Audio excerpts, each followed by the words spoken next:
96-нд хавдард орчоод би зах явдаг байлаа шүү дээ. Зах яваад тэр нөгөө нэг юм арай наран тул залхууш биш үү? Мөн. Тэр 20 номерын утас гэдэг цагаан утас худалдаж авдаг юм. Аха. Тэгээд ингээд нэг 20 см-ийн дайтай ингээд шүн жижүүртэй хонжохтой сувлэгширтайгаа нөгөөдгөө ингээд томноо тэгээд ингээд спиртэнд угаагаад намуу гэдэг ягаан савнгаар угаагаад ариутгаад ингээд хүний гидсийг залгадаг, хүний хөвлийг хаадаг байлаа. Ингээд бодоод үзэхээр энэ 30 жилийн дотор одоо өнөөдрийн бид ярьж байгаа нөгөө нэг PDS, нөгөө силкүүд, нөгөө нарийн вилокууд буюу буцтгүй утсууд гэж яриад байдаг утас маань өнөөдөр үнэхээр дэвшингүй байгаа.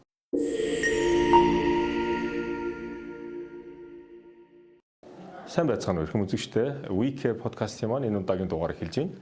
За өнөөдрийн манай дугаарыг онцлог нь хоёр зочинтой байгаа. За манай өнөөдрийн подкастын дугаарт өргөдөж одоо өөрийнхөө цагийг зарж хүрэлцэн ирсэн хоёр эмчтэй маш их баярлалаа. За би зочноо танилцуулъя. Интермед эмнэлгийн ерөнхий мэслийн засгийн хэрэглэгч Батсайх эмч, анагаах ухааны тэргүүлэх зэрэг эмч, мэслийн тэргүүлэх зэрэг эмч, клиникийн профессор. За манай интермед эмнэлгийн цэежний хөндийн мэслийн засгийн хэрэглэгч Болд эмч, тэргүүлэх зэрэг мэслийн тэргүүлэх зэрэг эмч, мөн клиникийн профессор, анагаах ухааны доктор зэрэгтэй ийм хоёр одоо мэс заслийн туршлагатай эмчнэр маань оролцож байна. За өнөөдрийн гурвлагийн ярих сэдэв бол ерөнхийдөө би өнөөдөр мэс заслийн салбартаа 30 жил ажилласан туршлагатай хоёр мэслийн эмчээ мөн одоо өөрийнхөө салбар чиглэлийн одоо тасгуудыг хариуцж байгаа тасгийн эрхлэгч нарыг урьж авчирсан учраас арай жоохон өргөн хүрээний мэс заслийн салбарын талын асуудлыг жоохон ярих сонирхолтой байна. За ингээд өнөөдрийнхөө сэдв рүү гурлаа өсөрч орохоос өмнө би та хоёрыг өөрсдийгөө ахаад нэг товчхон танилцуулаач гэж хүсье. За баярлалаа. Бүгдээрэнд энэ өдрийн мэнд хүргэе. За намайг Аргагүй Батсайхан гэдэг. Мэслийн эмчээр 29 жилдээ ажиллаж байна. Би өмнө бол төрийн засгийн албан агчдын нэгдсэн эмнэлэг, Ёнсон найрамдлын эмнэлэг. Тэгээ 2012 оноос интермед эмнэлэгт мэслийн эмчээр ажиллаж байгаа. За Би танилцуулъя. олон боломж тавраа танилцуулаач тийм. Тэгэхээр за өдрийн мэнд хүргэе. Тэгээ миний хувьд бас мэслийн чиглэлээр нийтдээ 29 жилдээ ажиллаж байна. Үндсэндээ 2014 оноос хойш интермед эмнэлэгт цэежний хөндийн мэслийн эмчээр ажилласан. Тэрнээс өмнө бол хавдар судлалын үндэсний төвд цэежний хөндий болон ерөнхий мэслийн эмчээр ажилласан. Нийтдээ энэ салбарт бол хавдар чиглэлийн салбарт бол ойролцоогоор 29 жил, бараг 30 жил амьдралынхаа бараг ихэнх хувийг зориулаад явж байна. Тэгэхээр энэ хугацаанд бол бид нар өөр газар ажиллаагүй, хавдар судлалын төвд интермед эмнэлэг. Товчхондоо. Тийм. 30 жилийн түүхийг яриад угаасаа барахгүй шүү дээ. Гэхдээ ямар ч байсан одоо мэслийн салбарт сүүлийн 30 жилийн одоо түүхийг нь бүтээлцсэн гэсэн үг шүү дээ, тий. Тэгэхээр миний анхны асуулт бол хоёрт тавих анхны асуулт нь сүүлийн 30 жилийн хугацаанд одоо хоёрыг одоо мэс заслийн эмчээр хавдрын, цэежний хөндийн болоод ерөнхий мэслийн эмчээр ажиллаж байгаа энэ хугацаанд Монголын мэс заслийн салбарт гарсан томоохон хөгжлүүд юу вэ? Энээс дуртаач гэвэл. Ярих. За баярлалаа. Тэгээ 1996 онд бид бол анагаах ухааны их сургууль төгссөн. 96 онд төгсөөд мэс заслийн эмч болоход бол зах зээлээс дөнгөж шилжиж ороод удаачгүй байсан. Монголын мэслийн тухайн юм байдал, Монголын анагаах ухааны байдал бол нэлээх төвөгтэй. Одоо нэг удаагийн хэрэгэлдэг шибрид зүүж байхгүй. Эхоны аппарат улсын хэмжээгээр маш цөөхөн. Онцлогооны хувьд бол бид нар хүн ирэхэд нэг цусны шинжилгээ үзэл гараараа тэмчирч үзэл нэг тиймэрхүү хэмжээний байсан. Тэгээ бид хэд бол ер нь бас яриад ч юм уу анагаах ухааны салбарт бол юм болгоныг бас өгөөсгээ төгжихгүй байх хэцүү байх гэж болохгүй. Сүүлийн 30 жилд манай анагаах ухааны салбар бол маш хурцтай бас их сайн хөгжсөн гэж боддог би. За тэр үед бол дурангийн мэсэл бол ганцхан нэгдүгээр эмнэлэг дээр дөнгөж эхлээд явж байсан жишээлбэл хэвлийн дурангийн мэсэл бус эмнэлэгт бол байхгүй байсан. Наацхийн л юу тэр ерөөсөө тэгээд CT хэвлийн компьютер томограф тэгэл MRI шинжилгээч гэсэн улсын хэмжээгээр ганц 2 хон байсан. Одоо өндөр хэмжил өргөмж байгаа тийм хөшлөн. Тэгээд сүүлийн 20 жилд бол за 2000-аад оноос эхлээд бол Монголын мис заслын салбар бол аягүй сайн хөгжсөн. За 10-аад он хүртэл их эрчимтэй хөгжсөн. Энд бол энэ хөгжилд бол мэдээж гадны бидэнд тусалсан тэр Америкаас ирж араа шир эмч байсан. Солонгосоос манай Пакаунти эмч тэгээд Швейцарын мис заслын нийгэмд одоо жил болгон 10 хэдэн жил хавдар судалт дээр ирж сар болгон ингэж хагалгаа хийж 1 сарын хугацаанд хийж хагалгаа зааж өгөө. Тэгэхэд бол 10 жилийн дотор бол мислийн маш сайн хөгжиж тэгээд сүүлдээ дурангийн мисл маань их сайн хөгжсөн. За нэг хэсэг гадны эмч нар их тусалж ирж хагалгаа хийдэг. Бид нар их улсаас ч гэсэн анхаарч явуулж исэн байх. Өөрсдөө ч гэсэн явж Солонгос, Япон, Швейцар, Америк ингээд зөндөө их явж ирж сурж энэ дурангийн мисл өгсөн. Ер нь бол 30 жилийн өмнөхтэй харьцуулахад бол маш сайн хөгжсөн. Одоо дурангийн хагалгаанд сайн гэж байна. Хавдрын том хагалгаанууд хийж байна. Эргэтэн шилжүүлэх хагалгаа бол сүүлийн 10-аад жилд 2-3 эмнэлэгтэр их сайн хөгжөө явж байна. Мислийн хөгжлийн хувьд бол ер нь л бид бол бас сэтгэл хангалуун байдаг их сайн хөгжөө явж байгаа л гэж байна. Окей. За баярлалаа. Болд эмч саналаа хэлээч. Үндсэндээ адилхан. Тэгэхээр яг хөө бидний амьдралын одоо жишээ нь 30 жилийг энэ салбарт өнгөрүүлсэн хугацаанд ямар бодит процессууд болов гэхээр эргээд одоо ингээд 96 оноос өнөөдөр 2025 оны хооронд ингээ харахаар Монголын мислийн эмчнэр маань өсрөнгүй хөгжилд хүрсэн байгаа. Гэхдээ өсрөнгүй гэдэг нь жигд бус хуваарлалтай өсрөнгүй байхгүй юу? Одоо тэр юу гэвэл улсын нэгдсэн эмнэлгүүд нь арай илүү тий дээрэс нь аймаг болон сум дундын эмнэлгүүд нь арай хожуу. Энэний ялгаа нь юу вэ гэвэл одоо чинь 96 онд бол хавдар судлалын үндэсний төв дээр бол бид нар тэр дуран муран гэдэг хаалганы асуудал ерөөсөө байхгүй. Зүгээр тайр чадах уугүй юу гэдэг л асуудал ярьдаг байлаа шүү дээ. Одоо чинь хаалгаа гэрэл мислийн эмч гэрэл заавалчгүй юмыг тайрж эргэж нөхөн сэргээх асуудал яригдаг бол тэр үед бол тайр чадах уугүй юу гэж ярьдаг байсан. Одоо бол тайраад бид ямар залгалтыг яаж хийх вүлээ гэж ярьдаг байсан. Тэгэхдээ одоо чинь 96 оныхыг бид нар гараараа улаан хоолой нарийн гэд сорийг залгадаг байлаа шүү дээ. Одоо чинь тэр үед утас гэж юу байдаг вэ? Ойдлын утас гэж байдгүй байлаа. Яг энэ түүх ярихад их сонин 96 онд хавдард очиод би зах явдаг байлаа шүү дээ. Зах яваад тэр нөгөө нэг юм Харин наран тулах биш үү? Мөн тэр 20 номерын утас гэдэг цагаан утас худалдаж авдаг юм би. Тэгээд ингээд нэг 20 см-ийн дайтай ингээд шүн жижүүртэй хонжохтой сувлэгширтайгаа нөгөөтгөө ингээд томноо тэгээд ингээд спиртэнд угаагаад намуун гэдэг ягаан савнгаар угаагаад ариутгаад ингээд хүний гидсийг залгадаг, хүний хөвлийг хаадаг байлаа. Ингээд бодоод үзэхээр энэ 30 жилийн дотор одоо өнөөдрийн бид ярьж байгаа нөгөө нэг PDS, нөгөө силкүүд, нөгөө нарийн вилокууд буюу буцтгүй утсууд гэж яриад байдаг утас маань өнөөдөр үнэхээр дэвшингүй байгаа даа. Тэгэхээр одоо 30 жилийн өмнөх юмыг бол бид нар энэ түүхийг ингээ эргээ харахаар өнөөдөр бид нар бүгд хөнөөл багтай мисл руу шилжиж байна. Тэр нь юу гэвэл дурангийн хагалгаа руу орж ирж байна. Тухайн үед бол одоо чинь эргэтэн бид нар 2000 оны ихээр 90-ад оны сүүлээр улаан хотод хоёрыг оёг чапраадаар залгачаад итгэдэггүй байлаа шүү дээ. Ингэ залгаж болдгийм байна гэдэг. Одоо тавьчихгүй.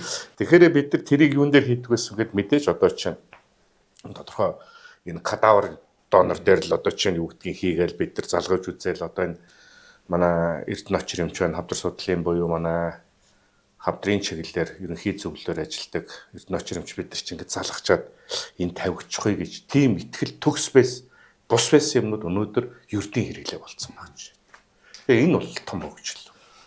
Харин тийм мэдээж хэрэг 30 жилийн хугацаанд бүхэл бүтэн салбар өсрөнгүү одоо дурангийн хагалгаанаас эхлээд эргэтэн шилжүүлэн суулгах хүртэлх хагалгаа хийгээд явж байгаа энэ том дэвшил гарч байгаа. Тэрийг бид нар бүгдээрээ ингээд хараад өдөр тутамдаа тэрийг нь мэдээд ингээд зарим нэг нь бол тэрэнд оролцоод ингээд явж байгаа. Тэгэхээр одоо дараагийн 30 жилийг бид нар яаж харж ийн гэдэг нь надад их сонирн байна л да. Тэгэхээр одоо бол robot surgery тэгээ да винчи гээл те одоо ингээл хүмүүс одоо мислийн эмчнэр дэлхийн том одоо мислийн төвүүд их сургуулийн эмнэлгүүд Да Винчи одоо робот хагалгаа хийж гэнэ хийхгүй байна уу гэдгээрээ өрсөлдөөд уралдаад байгаа юм шиг санагдаад байгаа байхгүй юу. Тэгэхээр миний хоёр тавих асуулт нь бид Да Винчи буюу тэр робот surgery-гийн хойноос хөөцөлдөө тэрийг оруулж ирэх хэн Монголд мэслийн салбар чухал байна уу? Эсвэл илүү одоо мэслийн инженерийнхаа мэдлэг, уур чадвар, туршлага тэр одоо зүйл дээр илүү анхаарах хэрэгтэй байна уу? Энэ дээр надад хариулт өгөөч. Да Винчигийн хувьд бол яг хуу өнөөдөр дэлхийд даяар робот мэслийн хөгжил бол оргил үед яваад байна шүү дээ. Тэр нь юу гэвэл одоо хүний урд нь уламжилт аргаар хийдэг бүх мэс ажиллбарыг дурангийн аргаар буюу одоо алсын зайнаас буюу аппаратын ард суугаад дэлгэцээрээ хараад ингээд 360 градусаар хийгээд байгаа боловч Монгол улсын хувьд бол бид нар хүн амын зүйн хувьд бол 3 сая 500 мянган хүн амтай. Гэтэл тэр нэг аппаратын өөрийнх нь өртөх нь бас их өндөр. Хамгийн гол нь жил болгоны сервис нь өндөр.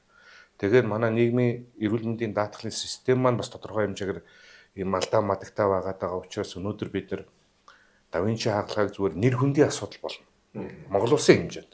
Одоо жишээ нь интермед эмнэлэгч байдаг юм уу, нэгдүгээр эмнэлэгч байдаг юм уу, хавдар судлалын төв, эсвэл их сургуулийн харьяа эмнэлэг нь Да Винчи аппарат оруулж ирээд бид хагалгаа хийлээ гэдэг нь одоо яг л тухайн хөгжиж байгаа бусад хөгжингөө орнуудын хайжууд бол бид нэр хүндийн асуудал. Нөгөө талаас миний хүсээд байдаг одоо миний энэ толгоонд байгаад байдаг мөрөөдөл юу гэвэл эхний ээлжинд бид нар Монгол улсын хэмжээнд нийт мэслийн эмчаар маань олгойн хурц хөрвслийг дурангийн аргаар авдаг болчвол одоо миний мөрөөдөл биелэх гэдэг. Тэр нь юу гэвэл бид нар нэгдсэн нэг системийн сургалттай, нэгдсэн нэг системийн бодлоготой, дээрэс нь энэ хөнөөл багтай мэс ажиллбарыг хамгийн сайн хөгжүүлж болох одоо манай Бацаах эмчийн хийдэг цусны хагалгаа, мухролгон өрөвсөл, за бусад эмэгтэйчүүд, за бусад бүх төрлийн хагалгаанууд байна.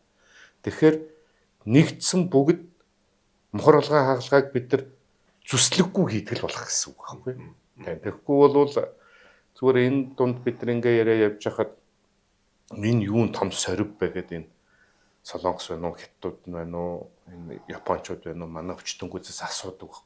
Олгоо гэхээр одоо вау энэ хэдэн оных вэ?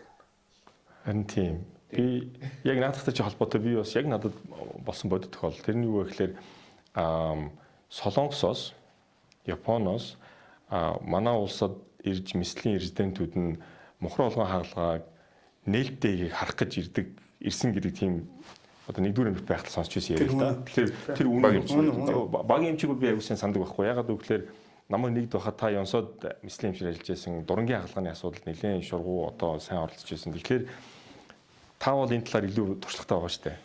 Тийм. Сая болд эмч ярьлаа л да. Ер нь дэлхийн жишг арай хөгжингөө оронгууд хөгжсөн орнууд бол цусны хагалгаа, за мухролгоо хагалгаа, за эмэгтэйчүүдийн хагалгаа, тэгээ ерөнхий хагалгаа ер нь бол 100% дурангаар шийдэгдэх болчихж байгаа. За харьцангуй жоохон заалтгүй л дээ.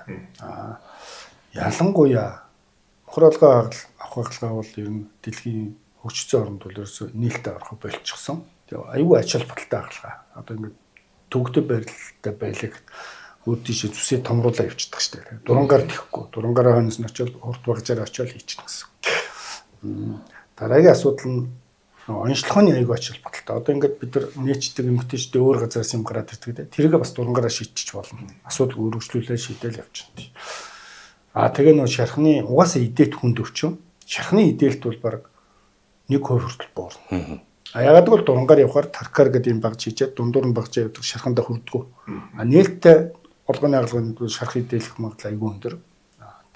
За манай Монгол улсын хувьд бол нэлээд сайн дурангийн хагалгаа бас хөгжиж байгаа. Цэсний үдэ авах хагалгаа бол 70-80% дурангаар явчихж байгаа. Миний бодлоор. За интермед эмнэлгүүд бол 100% дурангаар явж байгаа. Мухар олгоо интермед 100% дурангаар явж байгаа. Улсын эмнэлгүүд юм уу харьцангуй бас зарим хэсэг нь бол байгаа. Гэхдээ яг тэр харьцангуй бас жоохон зардалтай тийм ээ. Заавал унтуулгатай ордог хүмүүс байдаг тийм. Гэхдээ энийг бүгд жишг болох хэрэгтэй.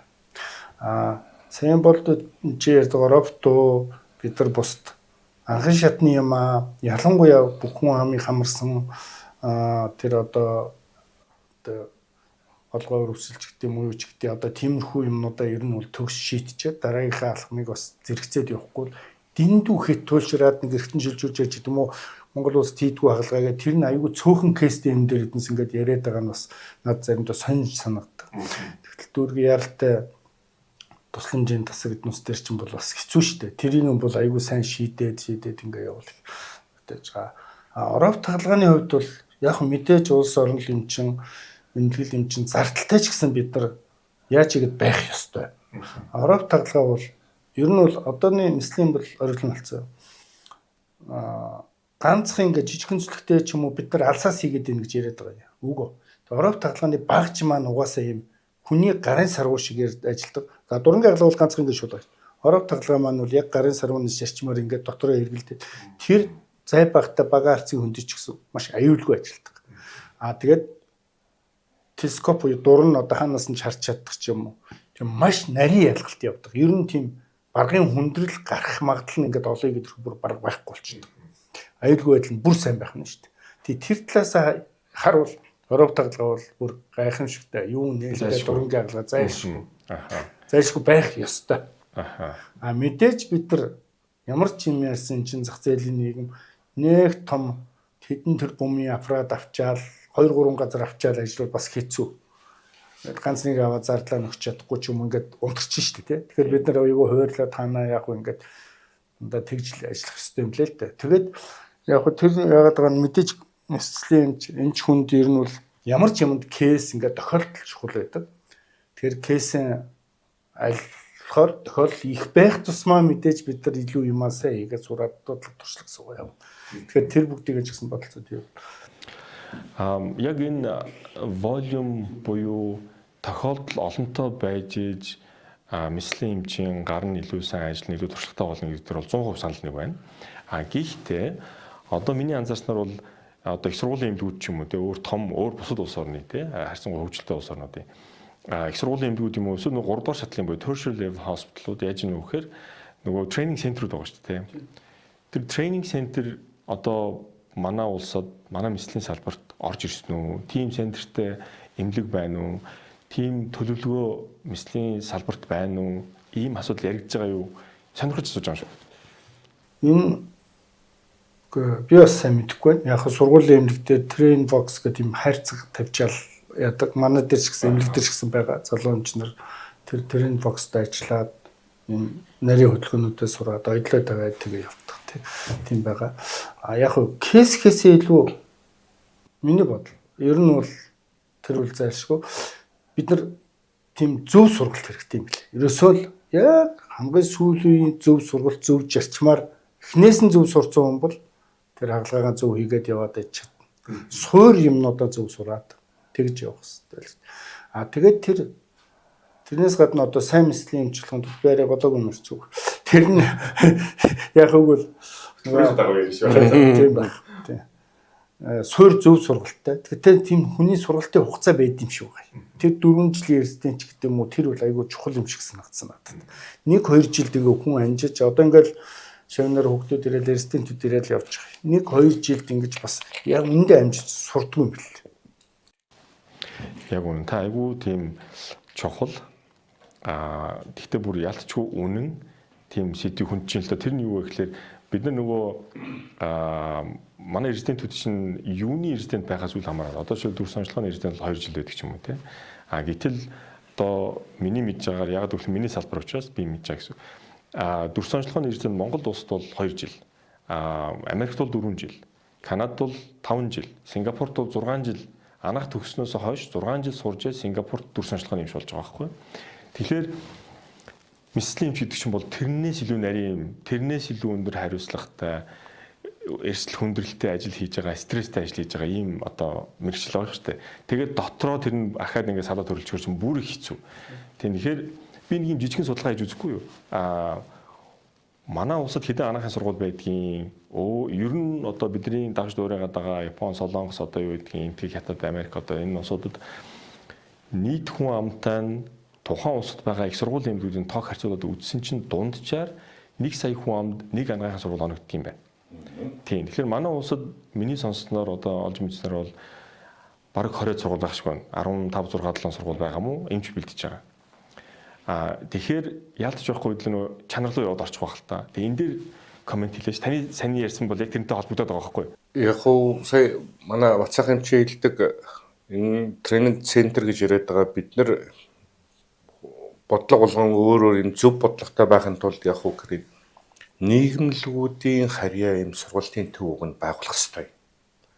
Тэрнээс их сургуулийн харьяа эмнэлэг биш. Одоо чинь хавдар дээр бол роботын нэг юм суурь тавигдлаа шүү дээ тренинг центрийн байна. Тэр нь болохоор центр гэхээсээ илүү зүгээр гарын нөх хөдөлгөөнийг дадлагжуулагч гэж хэлж болно. Тэгэхээр таны саний асуулт нь бол одоо чинь 1 сая хуамтайд нэг анги ахуйны сургуулийг чинь манайх 3.5 саятай хуамтай гэх юм бол 3 сургуулиас ихтэрч болохгүй л гэсэн үг байхгүй юу? Гэтэл энэ их олон анги ахуйны сургуулийн улсынх ч бай, хувийнх ч бай энэ сургуулиас төгсөж ирсэн хүүхдүүд төгсөнгүүтээ мислимч болно гэдэг ойлголт бол байхгүй юу? Нэг хоёр дахь юм бол энэ ухаантай улсууд их ухаантай үг хэлдэг юм. Одоо чинь миний доктор ажлыг үзчихсэн манай профессор бол ерөөсөө бүү яар гэдэг үг. Доктор бол ерөөсөө яарахгүй. Тэгсэн дэргүү чи хийж чаддаг болно. Тэгэхээр чамд цаг хугацаа хэрэгтэй. Тэ.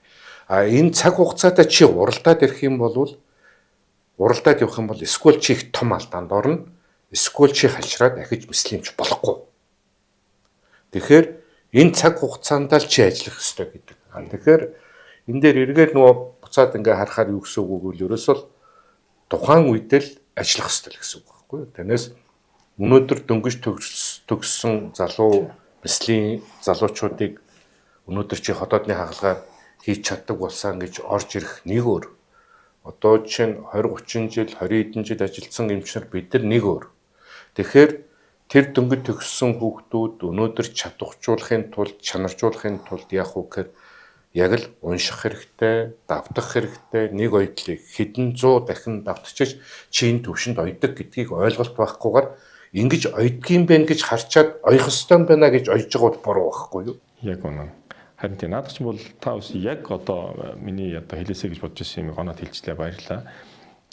Зүгээр яг нэгэнт энэ сургалтын асуудал ярьсан дээр нэмээд хэлэхэд одоо жишээлбэл Хойд Америкт би яг өөрийнхөө салбарыг жишээ аваад ярихад археологийн салбарт 5 жил резидент нь. Тэгтэл тэр competency based training буюу тухайн хүн заавалжгүй тэр 5 жилийн сургалтыг дуусгах албагүй. Чадвал 3 жил юм уу 4 жил одоо багтаага тэр board exam буюу одоо мэргэжлийн салбар зөвлөлийнхаа шалтгаыг өгөөд лиценз авч болох юм боломж нэгдэж байгаа гэсэн үг. Тэгээ тэр нэлээд хэдэн жил явлаа л да. Тэгсэн нөгөө хүмүүсийн хүлээж ирсэнтэй адилхан 3 4 жил дуусгаад байгаа хүмүүс нь юу ч байдаггүй. Ажлаа барахгүй, сурж барахгүй. Тэг бүр яг нөгөө нэг үсрээл нэг 6 сарын өмнө дуусж байгаа нэг тийм тохиолдол байгаад байгаа байхгүй. Тэгэхээр ялтч байхгүй хүн гэдэг амьтан чинь тодорхой ямиг тархиндаа, зүрхэндээ, гартаа оруултал хугацаа шаарддаг юм байна л да. Тэгэхээр би одоо ингэ боддог байхгүй. Эргээд одоо 30 жил ажилласан мислимч одоо нөгөө энэ өндөрлөг дээрээс харахад гэж хэлдэг шүү дээ манай хэлбэр дуртай. Тэгэхээр 30 жилийн туршлага дээрээс харах, ахад 10 жилийн өмнө байсан өөрийнхөө туршлага дээрээс харах, ахад тэр 10 жилийн өмнө шал өөр байх ёстой. Тийм шал өөр байгаа байх. Тэгэхээр миний хэлсэн санаа нь яг тойроор дамжуулаад баг хэлүүлчихэд байна л да. Ер нь бол санаа нь юу вэ гэхээр одоо эхнээсээ эмч бэлдэж байгаа ганцхан мислийн эмч биш те. Ер нь бүхэл чиглэлийн мислийн эмч бэлдэж байгаа анхны сургуулиудын чанарыг сайжруулах ийм бас шаардлага бас байгаа юм байна гэдэг юм одоо өдөр тутам ажиглагдаад бүр ингээ харагдаад байгаа хгүй. Тэгэхээр ингээд ганцаараа ярихгүйгээр туршлагатай мод мислийн эмчээр хэлүүлээд байна шүү дээ. Баярлалаа. Ялангуяа тэр резидентийн сургалт бол айгүй чухал. Заавал манайх одоо 4 жил болох хэрэгтэй юм байна. За энэ резидентийн сургалт яасан гэвэл ер нь бол Европт анх 1800 хэд 1900 онд тэр дээд боловсролын амар соёлтой газрыг бий болоод тэр чин ер нь энэ бас шинжлэх ухаантай байхгүй юм чинь. Шинжлэх ухаанчаар гаргаж ирсэн л юм блэ. 4 жил гэдэг хүний эхний жилийн тасалтын явагт 2 дахь жилийн 3 дахь 4 дахь жилдээ ямар юм сурч гэдэг тийм ээ. Дурангийн хагалгаа нислэл сурах ч гэсэн яг тиймэрхүү юу зааж өгдөг. За эхний ээлжинд 50 удаа хэвлийн дурангаан барина, телескопон барина, дурандаа даасна. 50 удаа 1-р эсент. 2-р эсэд 50 удаа 1-р эсэд хийж гэдэг. За 50 удаа багштайгаа хамт. Тэгж яаж л. Тэр ер нь бол эн чинь бүгд шинжлэх ухаан дээр бид нар нэг шинэ юм их гээд байгаа чинь биш. Ер нь тийм гадны хөгжсөн юуг бол яг бид нар зөв тусгаж авах хэрэгтэй. Энэ хүн гэдэг маань нэг л бодгаал бид нар Америк хүн байсан чи Европ хүн байсан чи Аз хүн байсан чи ер нь адилхан байхгүй юу. За яг жоохон сурах юунууд нь хурдан удаан байж болно. А гэхдээ ерөнхий яг тийм сурах угаасаа л нэг ачааллаар нэг л юм ингэж сурж байгаа учраас тэр хугацаа бол айгүй чухал юм байна гэдгийг би сайхнаас л ойлгож эхэлж байна. Тэгээд тэр чинь бас амьдрал дээр батлагдсан байна. Манай нэг сүүлийн үед ингээл сургуулийн резидент эмчнэр хамт сураал 2 жилээр яваал ер нь л жоохон дутуу явуулчихдаг бид нар. Тэгээ бид нар ч гэсэн зөв хүнд юм зааж байгаа жоохон өсгөж штэ. За яана дутуу явууллаа. Зарим санаачлагтай ч яг ачаалдаг болоо гэдэг. Тэгээд нэг нөхрийн бас бичээгээр нь жоохон удаа дахиад сунгагдаад 2 жил шухуу явж байгаа. Тэр хүн бол 3 дахь 4 дахь жил дээр аюу гоё болоод чи тийм ээ. Тэгээд гэсэн бид нар бүр амьдрал дээр ясан ч бүр ойлгоод шгэлж хэлээ. Яалтч байхгүй. Ялч хугацаа бол аюу чухал тийм аа. Яг улсууд харьцангуй одоо энэ Азийн орнуудын нэг юм соёл байдаг юм шиг байна. Тэгээ одоо Европыг бодвол арай өөр. Одоо яг одоо нас ахиж байгаа Ахмед гэж яриад байгаа Ахмад эмчнэр маань илүү туршлагатай гэдэг нь тэр цаг хугацааг шантрахгүйгээр давж туулаад тэр оргил буюу тэр төвшөнд хүрсэн улсууд учраас мэдээж залуу эмчрийг бодвол хамаагүй туршлагатай. Тэр туршлага гэдэг чинь бол гів гинтхэн бий болцсон юм бол биш байхгүй юу? Энэ алдаа, оноо, энэ сургалт, энэ бүх юм чинь ингээд хоримтлагцаар байгаа номын хавц шиг цагаан байж байгаа сүулдэ бүр ингээд эргүүлж уншсаар байгаа урагдаад өнөөдөр ингээд урагдахад бэлэн болцсон юм номнууд бол маш их байгаа байхгүй юу? Тэгэхээр энэ дотор юу гэж хэлэх гээд байгаа бол мэдээж манай Монголаар түмж их зөв соёлтой байсан. Одоо ч байгаа бах гэж боддгийн. Гэхдээ сүүлийн үед жоох эвдрээд байгаа юм шиг байна. Харилцан хүндлэл гэж нэг байгаа. Ахмад эмчнэрийн хүндлэх асуудал. Ер нь бол ахмадуудаа хүндлэх асуудал бол сүүлийн үед жоох алдагдаад байна уу гэсэн юм харагддаг. Нөгөө талаасаа гэх юм бол бид нар энэ сургалтын системтэй холбоотойгоор өнөөдөр бид гэж ярихаасаа илүү өнөөдрийн байгаа энэ төвшөнд энэ улсууд маань ямар зовлон туулж орж ирсэн бэ гэдгийг асууж ахын зөв байхгүй. Яг өнөөдөр бол бид нар харьцангуй бацаахан ч бид нар ярихад юм хангалттай болцсон. Ойдлын зүв, ойдлын утас. За тэгээд түрүүнд хоёрын яриад байдаг тэр кейсийн тоо буюу тохиолдлын тоо олон байх тусмаа хүн илүү юм сурна гэдэг нь зарим тохиолдол 3.5 сая хүн амтай тохиолдол бид нар зарим кейс бол ганцхан тохиолдол шүү. Зарим кейс тохиолдол бол амьдралдаа харахгүй ч тохиолдож болно. Эсвэл бовшээ бидэрт тэр нь тохиолдохгүй байж болно. Тэгэхээр хүн ам ихтэй хүн ам цөөтэй гэдэг шиг харьцангуй хүн ам ихтэй нэг 10 саяас дээш хүн амтай 20 саяас дээш хүн амтай энэ улсуудад нислэгийн хийж байгаа залуучууд 3.5 сая хүн амтай өнөөдөр төгсөж байгаа манай залуучууд хоёрыг бас хит хайцуулж болохгүй байхгүй. Ягаад гэвэл тэдний тохиолдол нь биднээс. Одоо жишээ авахад Монгол Улсын хэмжээнд уушгины хавдрын жилд хийгдэж болцоотой хагалгаа нь нэг 60 орчим. За нэг 60-аас 80. Одоо хагалгаа хийж болох улсууд. Гэтэл Шанхайн цээжний хөндийн эмслийн эмнэлэг нь өдөрт 187. Тэгэхдээ тэр 187 гэдэг чинь бол асар тоо байхгүй юу? Маш том тэнгэр газар шиг. Жилийн тоог нь болоод үзэх юм бол тэр чинь өдрийн тоон дунджаар 200 байхгүй. Тийм. Тэгэхээр ч одоо юу гэдэг хашаа 3 хоногт л одоо юу гэдэг Монгол Улсын хэмжээнд 3 жил 4 жил хийх хаалгыг нэг өдөр хийгээд байгаа юм шүү. Тийм байна. 2 жилийн хаалга. Тийм. Өнөөдрийн хэдүүлгийн одоо энэ мэдсэлийн салбарт ганцхан мэдсэлийн салбар хязгаарлахгүй л дээ. Одоо өнөөдөр эмч гэж мэргэжлийг эзэмшээд ажиллаад амьдраад явж байгаа хүмүүсийн дунд химэл оюун буюу AI одоо бүр ингээд маш түрэн хүчтэйгээр төрж орж ирж штэ тий. Бүх салбаруудад. Тэгээд энэний яг манай Монгол улсын мэдсэлийн салбарын хөрсөн дээр яаж бууж ийн, энэний оролцоо мэслийн салбарт хэр их байна, энийг мэслийн эмчнэр юу гэж харж байна, энэ дээр надад өөрсдийнхөө саналыг хэлээж.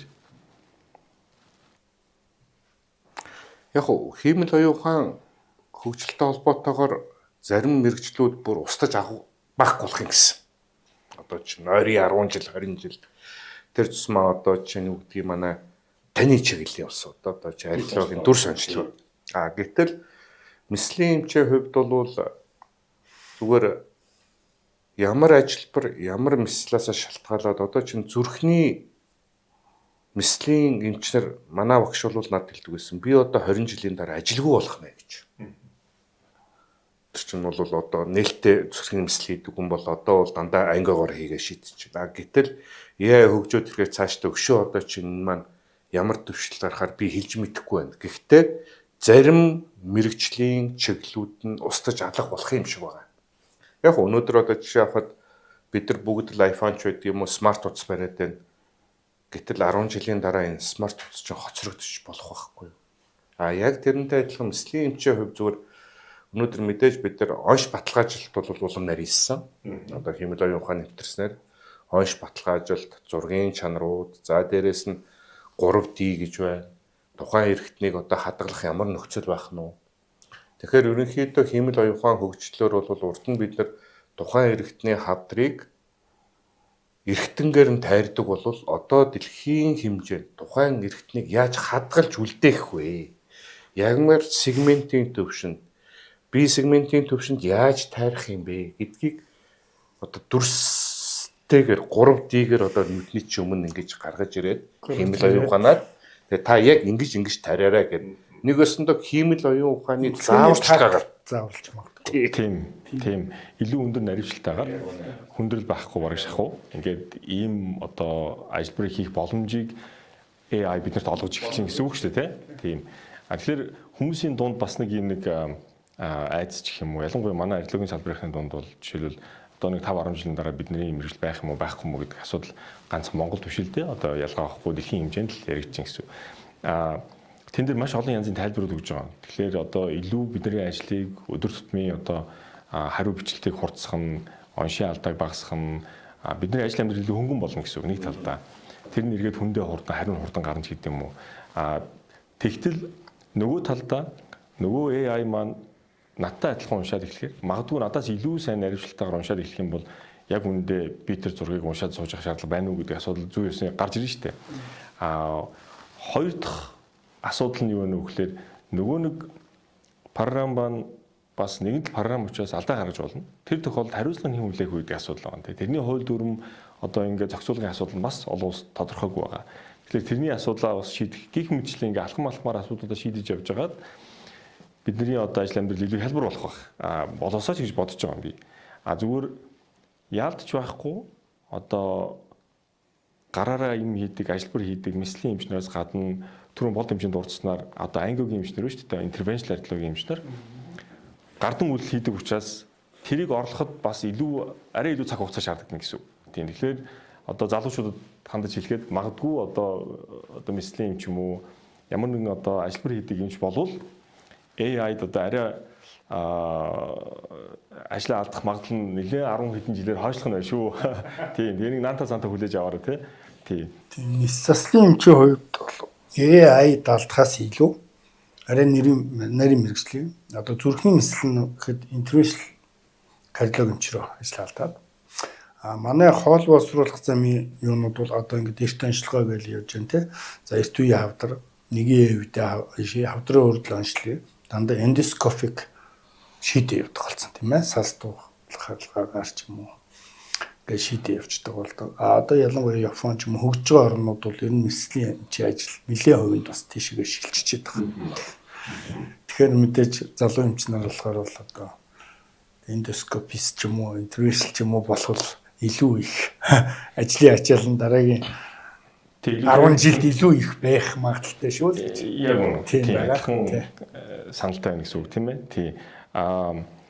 Бас нэг өөр одоо надад та хоёроос сонирхож асуух нэг юм нь одоо гадаад дотоод өөр улс оронд өндөр хөгжилтэй улс оронд ч юм уу эсвэл одоо их сургуулийн эмнэлгүүдэд ингээд урт богино хугацааны сургалтанд суугаад юм уу хурал хувьд оролцоод ингээд явж хахад энэ яасан айтайхан зүйл вэ? Энэ үйлчлэгээч байдаг юм уу? Энэ одоо ажилбарч байдаг юм уу?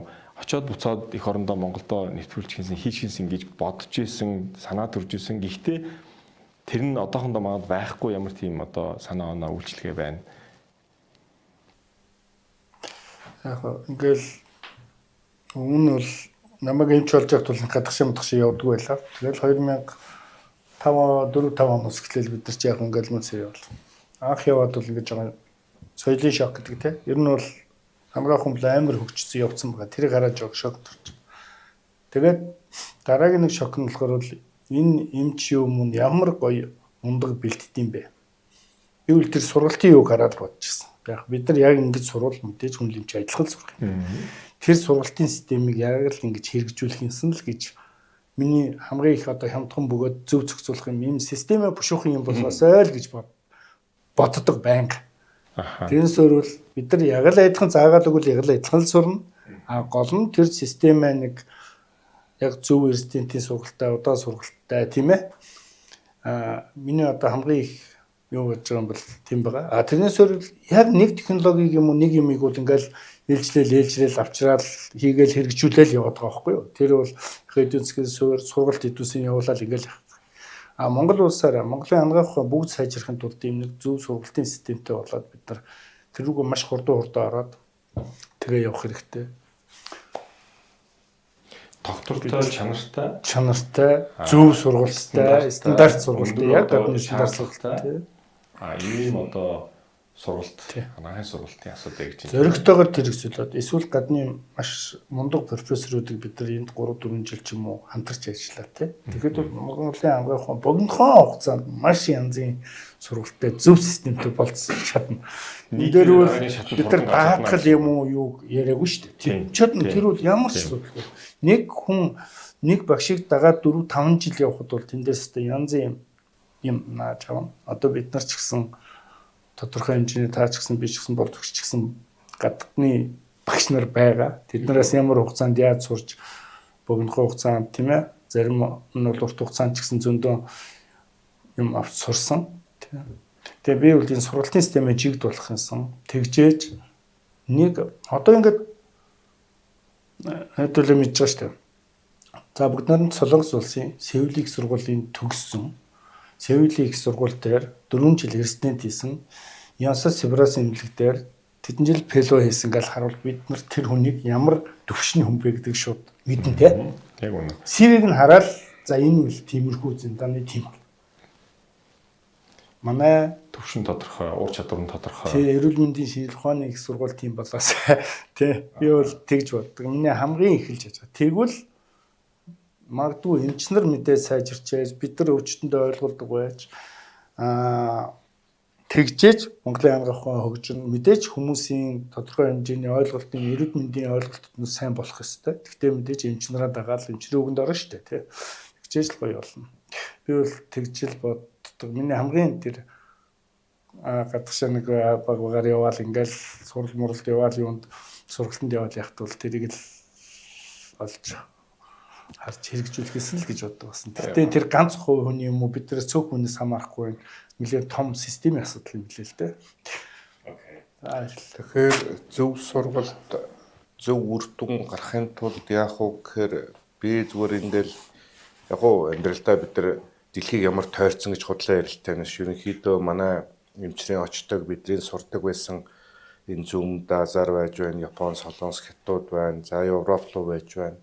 За зарим нь Канада, Америкт байж байна. Тэгээд яг ингээ хараад унахаар миний сэтгэлд ганцх юм байдгийг энэ эмчнэрийнхаа хүсэл зорилгот өвчтөнгүүд маань хамтарч ажиллаач гэсэн юм зорилго байдаг байхгүй. Яагаад гэвэл энэ эмч танд туслах гэж бид яваад байгаа байхгүй юу? Таныг би хорлох гэж биш байхгүй юу?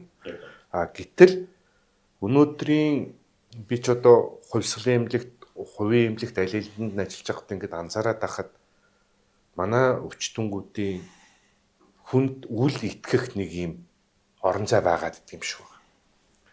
Тэгэхээр уг нь бол одоо жишээ нь үгдгийн эмч өвчтөн хоёр хоорондоо зөв ойлголцоо, зөв итгэлцээд ингээд явах юм бол бид таны төлөө шүү гэдгийг энэ хүн хүлээж авах хэрэгтэй.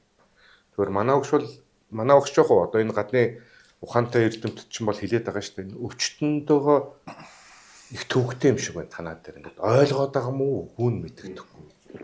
Эсвэл эрүүл мэндийн боловсролын тийм доогуур улсууд юм уу гэхээр үгүй байгаад байгаа. Илэг бөөр зүрхээ яриад ингээд байгаа. Гэтэл та энэ юмыг хэрэгжилж болохгүй шүү. Бити хэрэглээлээ хэрэгжилж болохгүй гэж хэлээд байхад гараал хэрэглээд байгаа. Тэр чинь юу гэвэл ерөөсөө энэ хамтран зүтгэл буюу бидний зорилго нэг бус байгаа байхгүй. Нэг байхын тулд одоо профессорын Жаминлигээд энэ 50-ны профессорэл бид нар ингээл цуг хагалгаанд орчвол ингээл энэ улсууд ингээд уушгины хавдраас их байна. Танах одоо тамхи таталт ямар байна гэл ингээл бид нар яриад ингээр уг нь би наад хүний чи өглөө үдсийн тамхиа битгий татараа гэж л ингээд цонхоор хардл гараа явж яснаар тамхиа тавиад байгаа юм. Энэ буруу ойлгосон юм шиг байна. Тэгээ тат гэж ойлгосон юм шиг байна гэдэг шиг. Тэгэхээр бид нар яг энэ дээр юу ч хэлэх гээд байгаа бол ерөөсөө эрүүл мэндийн таны эрүүл мэндийн төлөө энэ амьдралын ихэнх хувийг зарцуулсан мислийн бусч вэ эмчнэр маань ингээд өгж байгаа зөвлөгөөг та ядахтаа бас нэг тунгааж үзээчээл гэж хэлэх гээд байгаа. Одоо тэрийг яаж ойлгох зөв бах вэ? Тийм надад чинь миний хувьд бол бас хэсэг хугацаанд байхгүй байжгаад өөр улс оронд ажил сурж агаад ирээд буцаад нүр тулсан тэгээ надад хамгийн ихээр мэдрэгдсэн юмных нэг нь тэр юм байлээ. Яаж нь вэхээр өөр улс оронд бол хүн өвдсөн эрүүл мэндийн асуудал гарсан нь тэр хүний л одоо буруу. Тэр хүний өөрийнх нь асуудал ахгүй хов хүний. Гэтэл эрүүл мэнд чинь хамгийн хүний нэг номерын хамгийн чухал үнэтэй зүйл. Юугаар сольшгүй үнэтэй зүйл. Тэгээд хизээж өөр хин нэгэн хүнийг юм уу ээж аваагаа юм уу ихнэр нөхрөө юм уу, өөр хүүхдээ юм уу, эсвэл хамтран ажиллагчаа юм уу, эсвэл өөрийг нь үзээд туслах гад, онцлох гад эмчлэх гээд явж байгаа эмчүүд буруу өгдөггүй. Босод бүх хүнд дандаа талархалтай ханддаг. Хүндэлж харьцдаг. Нэгсэндөө би энэ амьдралаар ингээд амьдраад өнөөдөр хүрсэн.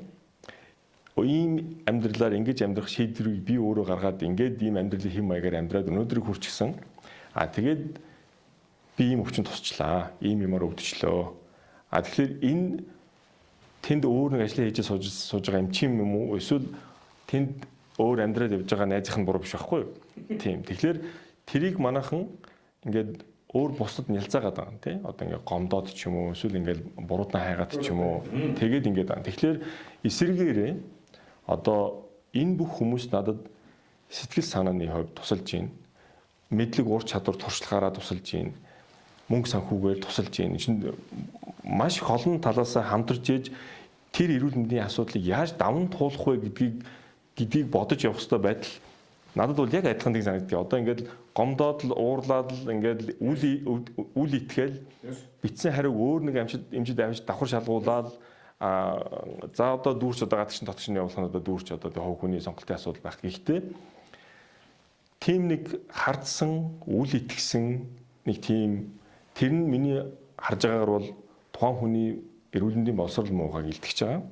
Хоёрдугаарт нь тэр хүнийг яагаад бид нэр тийм нөхцөл байдалд оруулчих уу гэдэг өнөөдрийн манай нийгмийн одоо бүр том одоо зургаар нь яриул тээ. Ярих юм бол их юм болох юм байна. За ингээд тэрийг ингээд философихгүй. За энийг ингээд зогсооё. Зүгээр хэдүүл үзэгч сонсогчдоо хитрхийг айлахгүй санаа зовоолохгүй тулд өөр сэдв рүү оръё. Та хоёр өөртөө тохиолдож байсан. Тэгээ бусад хүмүүст бас сургамжтай болов одоо сургамжтай байгаасаа гэж бодсон өөр тохиолж исэн тийм кейсүүдээсээ тохиолдлуудаас яриач. Яг ингээд цагийн тулгаад асуухаар ийм кейсүүд айвуух байгаа. Санаанд орж ирдэггүй. Гэхдээ яг саний юм дээр үлгөөд аваад ингээд ирэхээр одоо чинь бидний хувьд 2014 онд би интермед 9 сард ажилд ордог байхгүй юу? Тэгэхэд Монгол улсын хэмжээнд бол цээжний хөндийн дурангийн эмслийн чиглэл тавигдаад одоо хавдар судлалын төв, 1-р эмнэлэг, 2-р эмнэлэг нэгдсэн эмнэлгүүд маань дөнгөж эхэлж исэн. Одоо чинь 14 онд чинь бас нэг баг 10 хэдэн жил юм байна шүү дээ. Тэгэхэд бид нэр тоног төхөөрөмж багжтай болоод ингээд цогцоор нь яг албан ёсоор ингээд цээжний хөндийн дурангийн эмслийг бид ах нар маань ч тавьж байсан. Тэгээд яг хамгийн бодит хөгжүүлсэн үе бол тэр 14 оноос хойш юм болов уу гэж боддгийн. Тэгээж бид нар тодорхой хэмжээний нийгэмлэгээ байгуулад, сургалтаа явуулаад, хурал хөвгээд ингээ явхад зүгээр амьдралд бол олон кейсүүд бий. Зүгээр энэ кейс маань бол одоо чинь 1990-ад оны сүүл 2000 оны ихээр хавдар судлалын төв дээр. Тэг чинь би бол 2096 онд ороод 2006-7 оноос хойш л нэг хотоодны хавдрын хагалгаа магалгаанд бие даах хэрэг нэгдэжлээ шүү дээ 10 жилийн дараа. Одоо чинь тэгж хийдэг бол одоо ингээл дөнгөж нэг алхам хийгээл. Тэгээд бас нэг хагалгаа чих байсан та хэд нэг 50 грамм уужгаад байж байгаарай. Би хагалгаанд орчод гараад ирэх гэхээр тухайн үеийн нийгмийн улсууд 50 грамм гэдгийг одоо ч хүртэл 50 граммыг арх гэж ойлгодог юм байна. Би бол усуу гэсэн баггүй чи 50 грамм ууж байгаарай. Би хагалгаа 2 цаг болоод 50 граммыг ууш шүү те. Хагалгаанд орчод гараад ирсэн. Ядахтаа би тэр хагалгааны 6 цаг болчих гараад ирсэн чинь манай 3 өвчтөн согтчих. Хотоодод харилцсан 3. Тэгээд 50 грамм гэдгийг тэр 3 өвчтний 3 сахиур ингээд зургуулаа. 50 граммыг зөвхөн арх гэж ойлгоцтой. 50 грамм ууж байгаараа би гарч ирээд эргээд уулзнаа 2 цаг болж гараад ирсэн чинь одоо 50 грамм 6 цаг хэрч одоо 2 цаг тутам гэж чинь 150 граммыг уусан байх нь дээ. Улаанбаатарцсан 3. Ингээ бодоод үсгээ энээс хойш 50 грамм цэвэр бүлээн усаа гэдэг энэ чинь бас л амьдралын туршлагаа болчиход байгаа байхгүй юу? Одоо чинь 50 грамм ууж гараа гэсэн гараад исэн согтчоор тухайд инээд хүрчлээ л. Тэгээ ч нэг тоосонгүүдээ сүүлд нь одоо ингээд 27 8 9 жилийн дараа ингээ хаяа хагалгааны дараа одоо ингээд интермед хагалгааны дараа улсуудаа энэ онгойг ярьж өгдөг. Тэгээ онгойж байгаа амьдрал тохиолдсон кейс ярихад хүүш нэрээ тэгж уудаг. Нэрээ 50 грамм гэр уучмаар юм байна шүү гэдэг байгаа шүү дээ. Тийм сонь юмнууд бол бас их байна.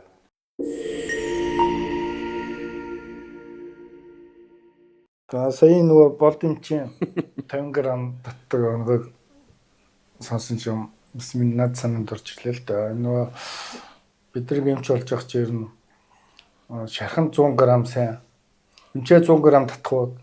Эмчээ одоо 100 грамм хийзээ ухах гэж асуугаад байдаг. Тийм. Ер нь тэр бол буруу ойлголт шүү. Ер нь арх бол мэдээж угаасаа арх хамаагүй хууж болохгүй. Ер нь арх хууж болохгүй. Гэхдээ хагалгаа хийлгсэн хүн бол бүр арх хууж болохгүй шүү. 100 грамм сайн гэсэн юм байхгүй шүү гэдгийг бас хэлхэн зүг бахаа гэж бодож байна. Баярлалаа цаах юм чинь. Наад чи өстэй айгүй чухал хүмүүст яг тодорхой нэг асуултанд хариулт өгчлөө.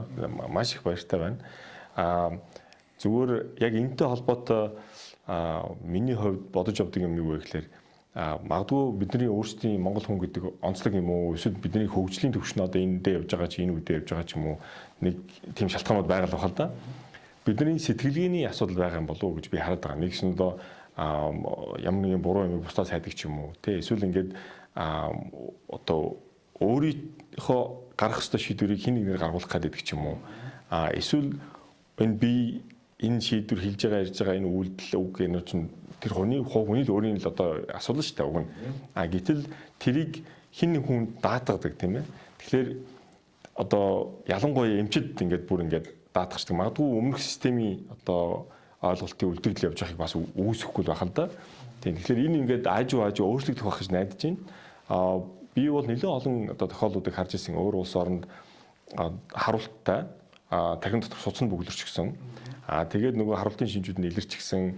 Өхөл амьдралын зааг дээр байгаа энэ үед ар гэрийнх нь эхнэр юм уу нөхөр юм уу хүүн юм уу охин нь энэ ажил бүр амжилтгүй болох юм бол миний аав битээ сэрэгэрэж гэдэг юм уу миний ээж битээ сэрэгэр яагаад гэвэл энэ хүн надад өмнө зөндөө олоудаа хэлсэн тий одоо жишээлбэл би ийм одоо амьдралын чанартайгаар амьдрснаас амьдрахгүй байсан дээрээ гэдэг ингээд ийм зарим шийдвэрүүдийг агүй юм зоригтой гаргадаг тэгээд одоо жишээлбэл жолооны үнэлэх дээр янз бүрийн асуудал гарах юм бол миний энэ эрхтнийг өөр хүнд одоо хэрэгтэй хүнд нь ингээд өгчөөрэй, донешн хийчээрэй.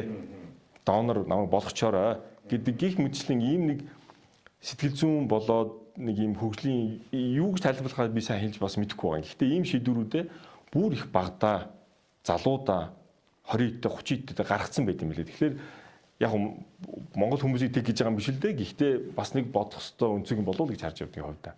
Ер нь бол хувь хүний үүрэг хариуцлага гэдгийг аягүй сайн ухамсарлах хэрэгтэй болж байгаа юм. Тэрнээс яг энэ сүүлийн 30 жил гэж яриад байгаа юм бид нар чи их хэцүү нийгэмд өслөө шүү дээ багийн бид нар ч одоо арчлын нэг юм давлгаатай юм 30. Тэгэхээр энэ нэг шилжилттэй. тийм шилжилтийн юм зах зээлийн үед ерөөсөө хүн гэдэг амтан хамгийн их тогтворгүй болдог тийм. Ингээд ойч буугаад оцгож босгаад гэдэг шиг. Тэгэхээр ундрах хэмжээнд өрөө хэлдгээр би бол энэ бол маш богино хугацаанд энэ үхэл амьдралын заа гэлтгүү би бол өвчтөнгүүдийн ар гэрийнхэнтэй ингээд хаалгаа хийхэд бол бид нэг ядартгүй. Яг үнийг хэлэхэд 6 цаг байна уу, 8 цаг байна уу, 10 цаг байна уу ямар ч асуудал байхгүй. Гагцхүү хаалгааны өмнө буюу хаалгааны дараа өвчтний ар гэрийнхэнд нь тухайн өвчнийг тайлбарлаж ойлгуулах нь нун хэцүү. Ер нь нэн хэцүү тохиолдол. Тэгэхээр юу гэвэл энэ хүн төрхөн үнэн, явах нь үнэн гэдэг ойлголтыг бид нар энэ дэлхийн энэ хуулийг хинт зөрчиж чадахгүй гэдгийг нэгдүгээрт ойлгох хэрэгтэй. Хоёр дахь юм бол бид өнөөдөр хийгээд байгаа энэ ажилбарууд, энэ имчилгээнүүд нь энэ хүнийг явуулахгүй амьдруулах гэсэн л зорилготой байгаа гэдгийг нэн тэргүнд ойлгох хэрэгтэй. Тэгэхгүйгээр бид юу ч ойлгоогүй байхад эмч чирээд хаалганд орцсон гэдэг энэ үг өгүүлбэр ер нь бол сүлүүд давтагтаал байгаа. Тэгэхээр юу ч ойлгоогүй биш. Бид бүгдийг ойлгуулах гэж ярьж байгаа, ойлгуулж байгаа. Гэтэл хүн яг өөр дөрөө тулахаар би юу ч ойлгоогүй. Тэгэл ундрах юм намайг чирээл хаалганд орсон. Гэтэл амьдрал дээр үгүй байхгүй. Тэгэхээр хүн хооронд хүн хэлээрээ мал хөлөөрөө гэдэг шиг ямар сандаа би одоо машин барьдаг хүнийг машинтай зүйрлүүлж ярина. Хонь мал хариулдаг нь хоньтой зүйрлүүлж ярина, тийм үү? Байшин барьдаг нь байшинтай зүйрлүүлж ярина. Гэхдээ ингэж л нөгөө нэг маш энгийн буюу тэр хамгийн бүдүүлэг хэллэгээр ойлгуулахгүй бол жоохон шинжлэх ухааны үндсэлтэй гэдэг. Шинжлэх ухааны талаас нь ярихаар бид юу ч ойлгоогүй. Байшин чинь нурын шүүгээ хэлчих юм л айгүй сайн ойлгоо. Яг үнэн. Одоо жишээлбэл уучлаарай бацаах юмч. Юуны яг миний дараагийн асуух байгаа асуулт руу та ингээ орчлоо л доо. Ингээд тэр нь нийт эмч нарын дунд нөгөө ажлаас хашрах хам шинж буюу burnout тийм. Энэ бол нислэгийн эмчнэрийн дунд бол бүр маш өндөр. Судалгаагаар одоо бараг 50-60% тааж байдаг юм уу. Нийт нислэгийн эмчнэрийн дунд. Тэгээд дараа нь одоо нөгөө сэхэний эмч байна, яралтай ER-ийн тусламжийн эмчнэр байна. Тэгэхээр би одоо таны сэний ярьснаас ингэж ойлгож байгаа байхгүй. Тэр нь мэрэгжлийн одоо өндөр төрөлж нарийнсан одоо 10-20 жил сураад нэг сурсан юмаа хийгээд хүн туслаад явж байгаа эмч бол тухайн тэр ажлаа бол аз жаргалтай хийж байгаа. Тэрнээсээ бол ялгаад байгаа юм байна. Харин тэрийг ар гэртээ ойлгуулах гэж ялангуяа интернет эмчт бол одоо хаалганы юм зөндөө олон зөвшөөрлөг хугацаа авч байгаа үстэй. Маш их тайлбар өгж байгаа, тусдаа өөрөө байгаа, тайлбарлаж байгаа, зөвшөөрлөг хугацаа авч байгаа, гар үсэг зурулж байгаа шүү дээ. Тэгээ тэрний дараа ч гэсэн бас хүмүүс одоо энэ баг хиний гар үсэг вэ гэдэг асуудал яригдана. Тийм. Тэгэхээр ингээд нэг хариуцлагын асуудал ингээд ар гэр нь өвчтөн ч өөрөө бас хариуцлагатай баймир байгаа юм тийм ээ. Яг үнэ. Тэгэхээр Энэ дээр тийм зүгээр баг юм. тийм эрүүл мэндийн боловсрал гэж яриад байгаа юм бид нар. Тэгээ эрүүл мэндийн боловсрал бол их чухал юм лээ л дээ хүнд. Тэгээ яг арай өмнөх нийгмээс шилжсэн тэгээ манайхан ч эрүүл мэндийн боловсрал муутай байгаа нэгдүгээрт. Хоёрдугаарт манай монгол хүмүүсийн нэг юм ялгана эмч хэлээд байхад манай ээж тэгжилсэн, манай айд тэгсэн. Тэгээд ингэхтэн тим юм ууцсан. За одоо ингээ хаалгаанд ормоор л юм байна да та юу норох ёстой. Үгүй манай ээж болохгүй гэдэг юм аа. Үгүй танаа ээж чи эмч юм уу үгүй биш л гэж байгаа. Явуул нь бол тийм заавал нарийн мэрэгжлийн эмч. Одоо би ингээ хүн болоод нэг тооны хичээл заагаад болохгүй шүү. Тэгэхээр бол заавал эмчийн үгээр за хаалгаа ихээр бол заавал нислэгийн эмчийн үгэнд ороод ч юм уу тэгж хэлэх хэрэгтэй. Эрүүл мэндийн боловсролтой холбоотой нэг юм асуудал байхгүй. Тэгээд дараагийн асуудал нь бол бид нар ч гэсэн эмчнэр гэсэн өвчтөнтэйг аягуулсаа ойлголцох хэрэгтэй юм байна. За танд энэ өвчин чи энэ эргэтэн чи юм хэрэгтэй. Монгол хүний нэг арай хөдөөний хүмүүсийн давуу тал амтхан мэдлэг маш сайн. Яг нөгөө маллаа янзлдаг тийм ээ. За нэг хөдөөний нэг өвгөн эгч эмгэн ороод ирвэл зүгээр амтхан мэдлэг аягуулсан. Маш сайн ойлгоо. Маш давуу талтай. За тэгээд тэр өвчтөнтэйг бид нар маш сайн ойлголцох хэрэгтэй юм. Ойлголцоод эзэрхтэн тайлбарлаж өгөөд тэгээд дараагийн асуудал нь за энийг мэдээж би эмчилнэ. Гэхдээ бид хамтаа эмчилнэ. Танаас маш хамаарна. Та зөв ойлгоно. Тэгжээж танд имчилгээ хийлээ. Та тэр имчилгээний ашиг тусыг ойлгох ёстой. Дараа нь ямар зөвөрөхийг ойлгох ёстой. Тэрийг яаж даван туулахаа ойлгох ёстой гэж бид нар бол болж игэл тэгж тайлбарладаг, ярьдаг. Ойлголцсон хүн ямар нэгэн хүндрэл гарсан ч гэсэн тэрийг яг хамт даван туулах юм. Ойлгоогүй юм уу? Хэлээгүй ч юм орч болно. Тэгвэл тэр хүн бас хэцүү. Эн чинь ингэчлээ штэ гэл. За миний эрэгтэй өвдсөн юм шиг л яриа штэ. Энэ бүр чи өвдөд нь штэ. Тэр чи өвдөд нь штэ гэл. Тэгээд уул нь өөрийнхний эрэгтэй юм байна. Тэгээд багийн чи хэллэгээр бид нэр эмч эмчийн хооронд харилцаа, эмч өвчтөн хооронд харилцаа айгүй чухал байхгүй юу? Яг хөө манайхан ч нэг second opinion гэдгийг давхар зөвлөгөө авах гэж ойлгож болох юм шиг байна. Одоо жишээ нь бидний хийсэн дүгнэлтийг, бидний гаргасан шийдвэрийг ахиж өөр хүнээс л авалдаг ч байдаг юм. Тэр бол яг мэрэгжил нэг түнээс нь лавлаарай гэж би хүсэх гээд байдаг юм. Одоо чинь хагалгаа хийдэг тэрсмаа энэ хавдрын чиглэлээр ажилладаг бол чийс зөвлөгөө авчдаг. Тэгэхгүй тэр ч гэсэн сайхан мэдрэмж. Хүүхдийн эмчээс зөвлөгөө авсан. Хүүхдийн эмч нь мэдрэмж хэрч ярина. Тэгэхээр нөгөө хүн чинь төөрөлтөн. За одоо ихэд сүүлээд их гараад байгаа нь чат GPT гэж нэг аюултай юм байна. Тэ аюултай жоох уу. Тэр чинь хөгжил. Миний нэг кейс байна. Өвчтөн маань ингээд чат GPT-с хөхний хавдар юунаас үүсэлтэй вэ гэж сөрч ихэд ороод ирсэн. Тэрний хариултууд нь гараад ирсэн. За хамгийн энгийн асуулт. Тэгээд надаас асуугаад би хариулах юм таарад байгаа юм шиг байгаа юм л да. Тэгээд толгой дохиол суугаад байгаа. Асуучаад. Тэгэхээр энэ юу гэж илтгэхэд байна уу гэхээр энэ эмчээс асууж байгаа юм чинь мэдээж бидний хэлж байгаа, бидний уншсан, бидний харсан, бидний сурсан энэ бүх номны чинь үндсэндээ товч өгөө тодорхой тэрүүгээр хариулт нь ирээд байгаа байхгүй юу? Окей, тэрийг бол би айгүй сайн гэж ойлгоо. Хоёр дахь юм бол уучлаарай энэ сүсгтэн олон гэж ярьдаг манай энэ асар их бурхан шашинлаг болсод шүү дээ бид нар ч ярьцсангүй. Хагалгаанд орё гэхээр ламаас ч өдрөө асууна гэдэг. За бас гашуун туршлагууд бий. Одоо чинь өнөөдөр бол энэ жил бол төмөр жил дээр судсан байна. Мис хүрэж болохгүйгээд жилийн дараа хүрээд ирэхэд би тусламж үйлчлэгийг үзүүлж чадаагүй юм тохиолдлууд маш их гардаг. Тэгэхээр хид их юм мухар сүсэг тал руугаа битгий автаач гэж бас хэлмээр байгаа. Нэг нөгөө талаасаа гэх юм бол энэ бол зөвхөн харьцангуй нөгөө нэг яралтай тусламж биш энэ хавдар дээр л их тохиолдоод байдаг байхгүй юу? Хавдар гэдэг чинь архаг удаан өвчин байхгүй юу? Гівгэнтхэн хавдар бий болцсон бол биш байхгүй юу? Тэгэхээр тэрийг эмчилгээ хийхэд бол цаг хугацаа орно. Тэгээд яг хөө нэгэнт энэ нэвтрүүлэгт ундрах эрдэм эмч маань урьж оролцуулж байгаа учраас бид нар шинжлэх ухаанч үндэслэлтэй юмд зөв хандаач л гэж бид нар хэлэх гээд байгаа. Нөгөө талаасаа гэх юм бол энэ гадагшаа явах одоо чинь Солонгос, Япон, Хятад, за Турк руу гадны урсгалууд маш их байгаад байдаг. Ийшээгээ яагаад яваад идэг юм бэ гэж бид судалж үзлээ. Тэгээ миний нэг өвчт над дээр ч юм. Би ерөөсө хортой хавдар гэдэг үгийг сонсмооргүй л байсан гэж байгаа. Монгол хэлээр.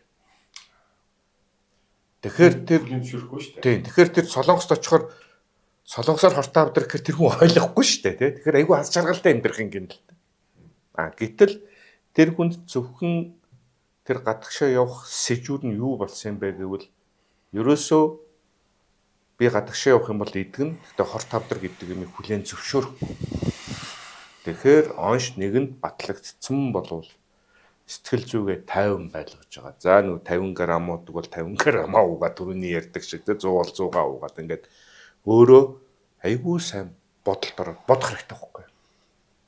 За энэ өвчин бол над дээр гарсан юм байна. Би даван туулах ёстой юм байна.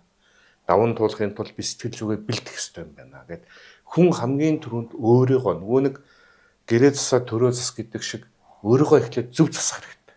Тэгээд за өнөөдрийн миний эдийн засгийн болцоо ямар байгаа вэ? Би хаашаа хандах нь зөв билээ? Интернет дээр очих хэрэгтэй юм уу? Хавдар судлалын төв дээр очих хэрэгтэй юм уу? За эсвэл би Солонгос явах хэрэгтэй юм уу? Гэдгээ баш нарийн төлөвөө гаргаад тэгээ мэрэгжлийн эмчээс зөвлөгөө аваад ингэх юм бол аягүй сайн үр дүнд хүрэх байхгүй юу? Тэгэхгүй одоо манай арт түмжих тийм бүлэрхэг арт түм гэдэг юм одоо юу тэгэж орч чадахгүй л гэдэг. Одоо ингээд нэг нь өвчин тусан гут нь бүгд хүрээд ирдэгтэй. Гадагшаа. Би мөнгөний гаргана. Чи гадагшаа. Үгүй.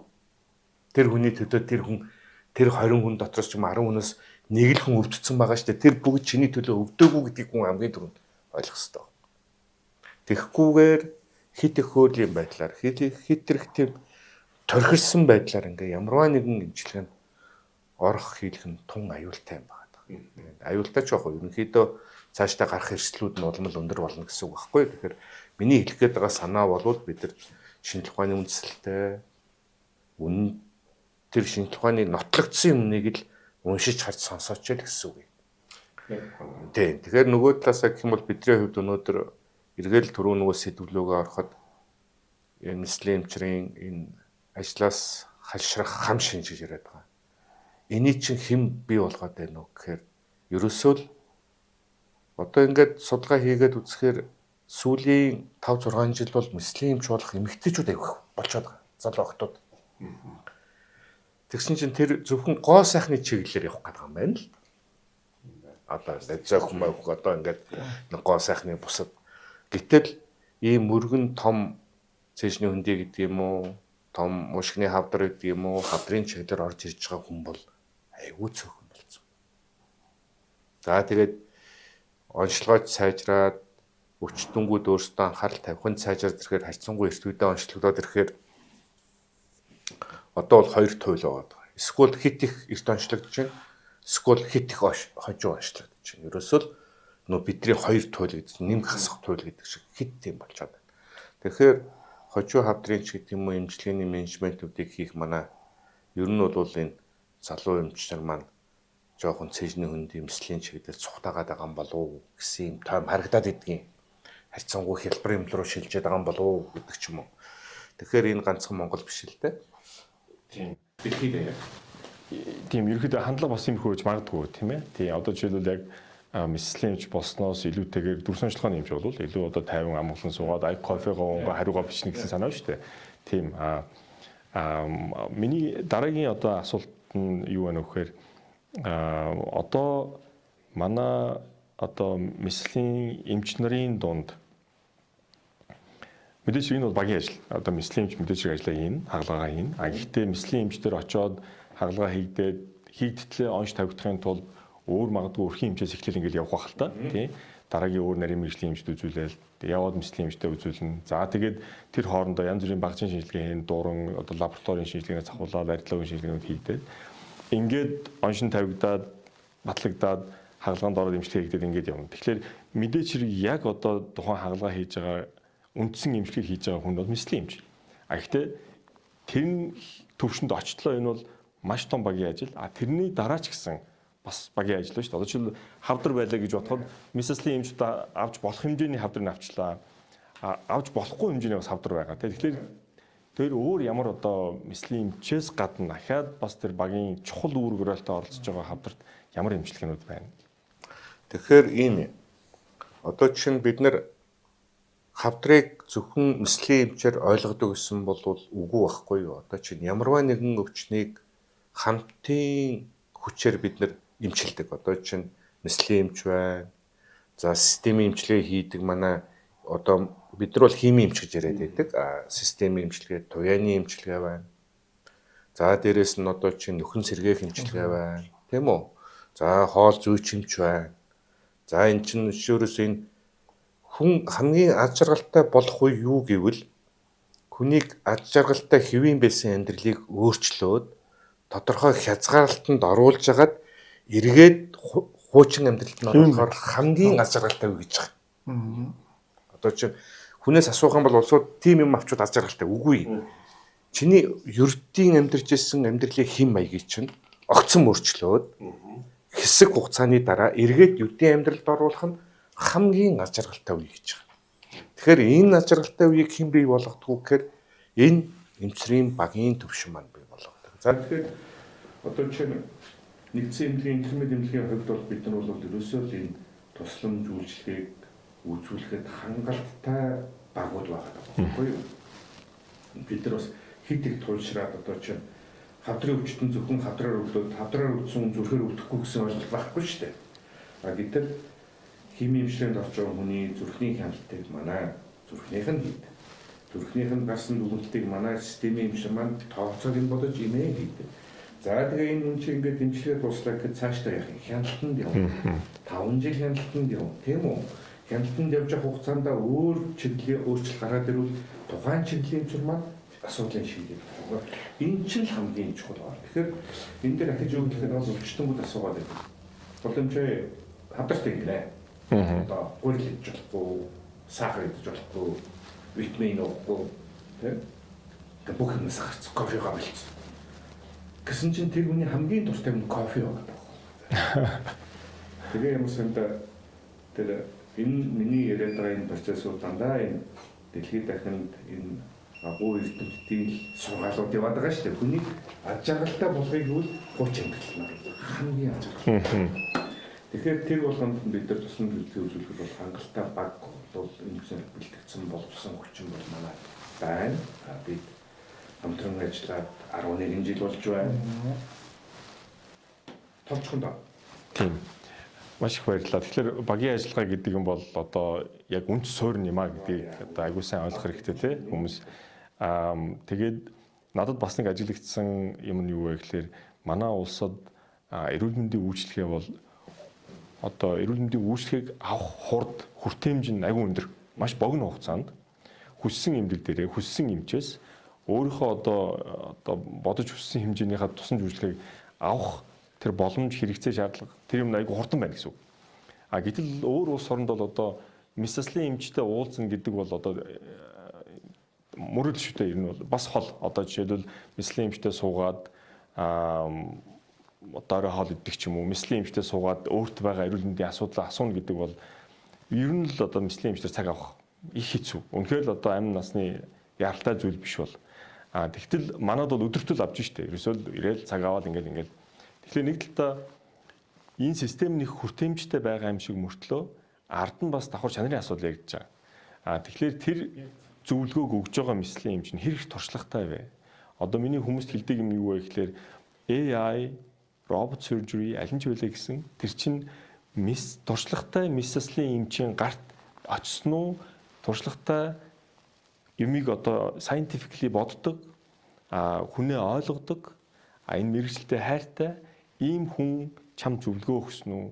Яг чам цагаа гаргаад чиний зөвөр зовлон сонсоод тэгээд нөгөө одоо сүүлийн үед эрүүл мэндийн шинжилгээ ухаан чинь илүү нөгөө хувь хүн чиглэсэн personalized тэгээ нөгөө precision medicine буюу яг тухайн хүн тэрнээс үйлдвэрийн convenience системээр биш яг танд гэсэн чиглэл рүү ингээ орчлоо шүү дээ. Тэгэхээр манай интермед эмдэг бол тэр чиглэл рүү бас орж ийн. Тэгэхээр тэрэнд нь би айгүй хөвтэй баяртай байгаа. Тэгэхээр би бол хувьдаа тэгж боддог. Ямар хэмжээнд бэлтгэгдсэн хэрэг туршлагатай эмчээс зөвлөгөө авав тэр эмчээр эмчилгээ хагалгаа хийлгүй гэдэг чинь л хамгийн чухал. Тэгэхээр өнөөдөр миний хувьд бол одоо ингээ та хоёртой энэ салбарын месслийн салбарын бас 30 жил ажилласан хэр чинь бол одоо хүний амьдралын асар их хугацаа шүү дээ. Тэгэхээр одоо мэрэгжлээ одоо хайртай эндээ тууштай олон жил 30 жилийн турш хүмүүст ингээд месслийн үйлчлэгийг монголчуудаа үзүүлээд ирсэн энэ хоёр эмчтэй маш их баярлалаа. Ерөнхийдөө нэвтрүүлгийнхаа төгсгөл би ингээд өргөдөж оролцож байгаа хүмүүстэй эмч нартаа миний асуугаагүй. Гэхдээ ерөнхийдөө хүмүүст бас хэлчмээр нэг ийм юм дээр анхаараач гээд хэлэхээр тийм зүйлүүд месслийн эмчийн зүгээс байвал хэлээч. За баярлалаа. За месслийн эмч ер нь эмчний хувьд хэлэхэд бол хүн бол тэ амьдралын зөв хөвшилтэй мэдээж хөдөлж явах хэрэгтэй тий иж ухаалаад харуулах хэрэгтэй. Монгол хүмүүс маань 2000-аад он хүртэл тийм тарган хүн байхгүй байлаа. Суманда нэг тарган үнэтэй тэр нь тарган тэл гэдэг нэртэй байлаа шүү. Тэгээд сүүлийн 20 жилд бол ингээд бас их амьдрал сайжирсан шинж байхгүй юу. Тэгээ бүх ингээд хөдөлгөөн багасаад бүгдээрээ машин унаад бүгдээрээ тансаг хэрэглээтэй гурилж ихэр мэхэр одоо юу гэдэг гоё мэдлэг тархалаад ингээд. Энэ бол буруу. Тэгэхээр хэдүүлээ амьдралын зөв хөвшилтэй байх хэрэгтэй. Хоёрдугаар судал нь эмнэлэгт эмчид үзүүлж явах хэрэгтэй. За тэр эртний онцлогоо гэдэг байгаа тэр 40 наснаас эхлээд дурандуулах хэрэгтэй гэдэг чинь дандаа шинжлэх ухааны үндэстэй юм шүү.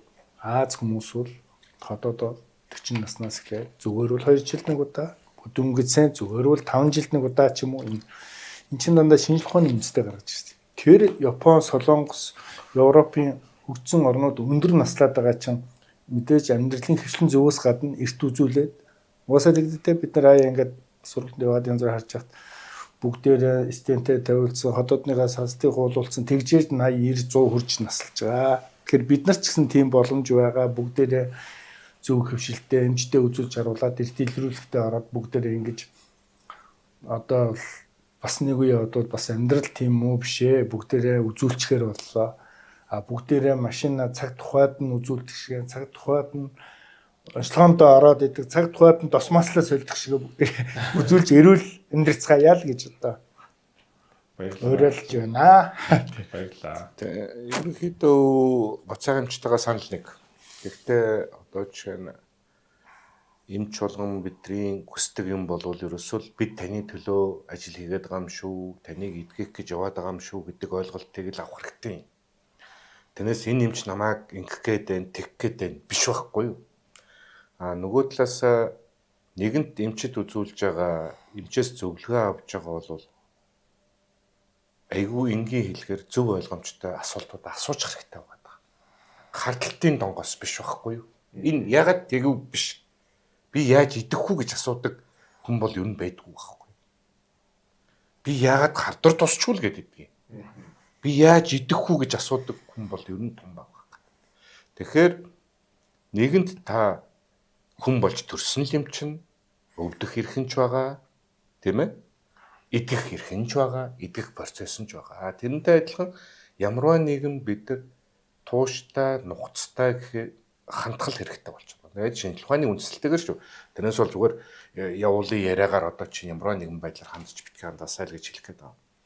Хоёр дахь юм бол цэшний үндийн мэслийн эмчгээр зөвхөн уушиг улаан хоолой хотоодны голтын хавдрын хийгээд идэггүй бид чинь хөхний хортой болон хоргүй хавдруудыг авч үздэг.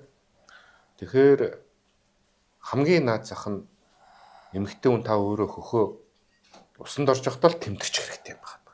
Тэгэл гарт чинь ямарваа нэгэн үл мэдэгдэх юм байх юм бол эмчт хандна гэдэг ойлголттой л болох хэрэгтэй. Тэрнээс гадна сая Бацаахан эмчилгээр энэ өрцөн сэргийлэх үйлчлэгчил болгон хамрагдах нь бол ерөөсөө л энэ таны үүрэг байхгүй юу? Та эрхээ эдэлсэн бол үүргээ хүлээх ёстой. Тэгэхээр эрхээ мэдээд байдаг манай ард түмэн үүргээ мэддэг байхгүй. Тэгэхээр ямарваас нэгэн салбарт ерөөсөө манай Монголын ард түмний нийтээрээ нэг байдаг нэг юм эрхээ мэдээд байдаг үүргээ мэддэг байхгүй. Шилжилтийн үетэй холбоотой юм уу ингээд ер нь бол өөргөө ер нь анхаарах хэвцээ. Яг үнэ. Тийм. Тэр мөнгөөр хаалуудаад байдаг. Эсвэл нийгмийн холбоотой юм уу? Мөнгө олгоолуудаад ажиллахаач бодоод байд юм уу, тийм ээ? Эсвэл нэг ороод сайхан шоуч гэж бодод. Тэр чи эрүүл мэндэ эрүүл байж ажил бүх ажил бүтэн явна. Тэр бол ойлгомжтой асуудал. Тэгэхээр бидний эрүүл байхын үндэс бол ерөөсөө хандлагатай л болчиход байгаа. Одоо тэгээд 100% сайжрах байх уу?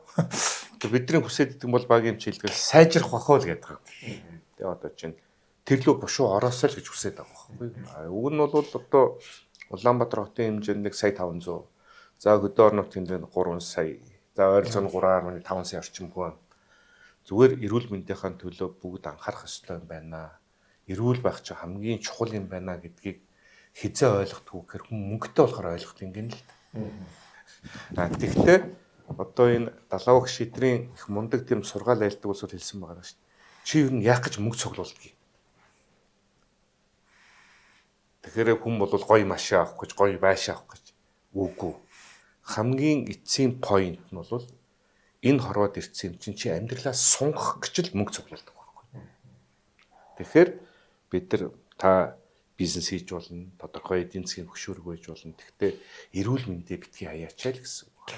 Тэр сунгахын тулд өөрийнхөө юг одоо даатгуулт юм уу, мөнгөө цуглуулт юм уу тий. Бүгдийг нь улсад даатгаад юу гэж болохгүй л тий. Манай ямар орон бэ? Даатгалд хамрагдаж болно. Эсвэл өөртөө банкнд яаж болно? хангалттай мөнгө цуглуулах хэрэгтэй болж байна. Энэ бол эрүүл байх хэрэгтэй гэдэг. Тийм. За өнөөдрийн одоо нэвтрүүлгийн маань гол зорилго бол ерөнхийдөө хоёр том мэслийн эмчтэйгээ улсынхаа одоо мэслийн салбарын 30 жилд юу болоод өнгөрөө гэдэг талаар ерөнхийдөө нэг тойм дээрэс нь ирээдүй ялангуяа робот одоо да винчи байдаг юм уу эсвэл одоо энэ AI чиглэл яах гэдэг нь тий одоо энэ дээр одоо мэслийн эмчнэр маань ямар санаа оноотой байна гэдгийг дээрээс нь мэслийн эмч нарт өдөр тутам тохиолддог дээрээс нь одоо ажлаас хажрах хам шинж манай одоо эрүүл мэндийн салбарт ялангуяа мэслийн анагаахын салбарт байгаа энэ боловсон хүчнээ бэлдэх сургах энэ одоо стандарт одоо хэрэгцээ шаардлагууд нь ямар байгаа юм гэдэг талаар гих мэтчлэн зөндөө олон сэдвээр ярилцлаа. Маш их баярлалаа. Миний хувьд бол хоёр эмчтэйгээ Батсайхан эмчтэй болд эмчтэй цуг одоо интермед эмнэлэгт өдөр тутам мөр зэрэгцэн ажилтгтай бол бахархаж явдаг. Нэр төрийн хэрэг байдаг. Миний хувьд нэмээд хэлэхэд одоо ганцхан интермед эмнэлэг биш. Ерөнхийдөө эрүүл мэндийн байгууллагууд маань хүнд одоо ялангуяа улсынхаа иргэдэд эрүүл мэндэд анхаарахт нь эрүүл байхт нь бүх одоо боломж нөхцөл сонголтыг нь өгж байгаа. Ийм том одоо чухал ажлыг хийж байгаа. Тэрийг нь урьдчилан сэргийлэх одоо үйлчлэгээр дамжуулаад юм уу? Эсвэл одоо амбулаторийнхаа үйлчлэгээр дамжуулаад юм уу? Ерөнхий болоод дотрын одоо нарийн мэргэжлийн, мэслийн, хүүхдийн, эмэгтэйчүүдийн гих мэтчлэн маш олон төрөл чиглэлийн одоо эмч нарыг бүрдүүлээд баг болгоод ингээд та бүхнийг эрүүл байлгахын төлөө та бүхэнд сонголтыг өгж байгаа гэсэн үг. Тэгэхээр ингээд хин нэгэн хүн сонголттой байна гэдэг бол амьдралын бас нэгэн том чухал одоо аз жаргалуудын нэг. Тэгэхээр ингээд эрүүл байхын төлөө сонголтоо зөв хийгээрэй. За өнөөдрийн нэвтрүүлгийг одоо сонссон та бүхэндээ маш их баярлалаа. Ингээд өнөөдрийн дугаар маань өндөрлж байна.